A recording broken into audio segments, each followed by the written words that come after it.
प्रशांत त्रिवेदी जी। राधे राधे महाराज। राधे राधे महाराज जी।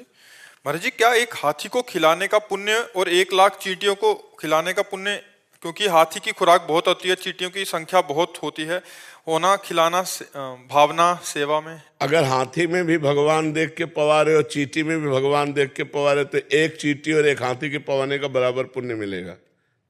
और भगवान नहीं देख के हाथी देख रहे हो, चींटी देख रहे हो तो भेद तो हो ही जाएगा। कोई पुण्य में फिर बेवकूफी थोड़ी है।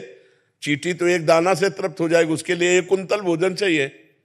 दोनों में भगवान देखकर यदि दे रहे हो कि हाथी में भी वही भगवान है और चींटी में वही भगवान, तो पुण्य बराबर।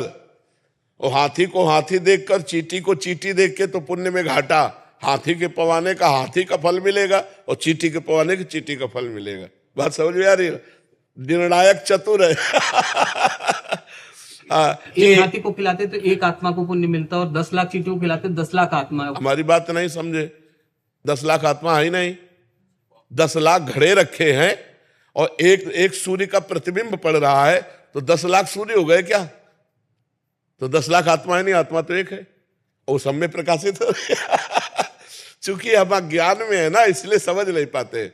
हमने जो पहला शब्द कहा, जो भगवान हाथी में है वही चींटी में है, अगर ये भावना करके हम पाते हैं तो बराबर फल मिलेगा, क्योंकि वही आत्मा है।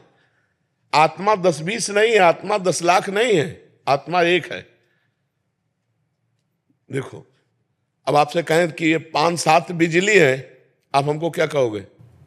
बिजली तो एक ही है ना। यंत्र के कारण उसका प्रभाव अलग अलग है।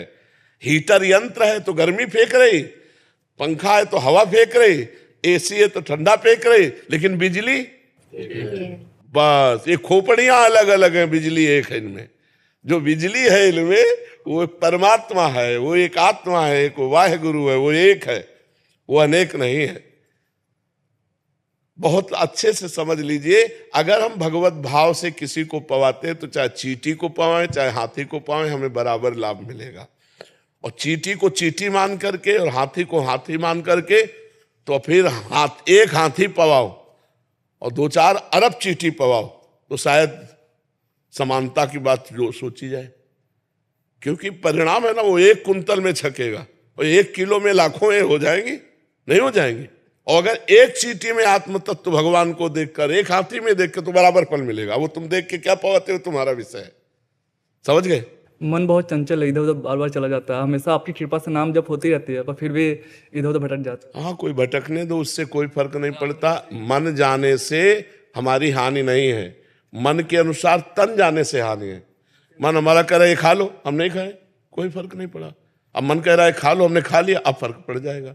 तो मन जो कहे तो वो तो कहेगा, उसका स्वभाव है। जब तक भगवत प्राप्ति नहीं हो जाएगी तब तक वो कहेगा। तो मन के कहने के अनुसार हम क्रिया ना करें तो मन से हमारी कोई हानि नहीं है। वो धीरे धीरे आ जाएगा, लाइन में आ जाएगा। खूब नाम जप करते रहो। मन के अनुसार क्रिया कर दी तो फिर नहीं आएगा, फिर तो और भटकना शुरू हो जाएगा। क्रिया को रोकना है मन के अनुसार जो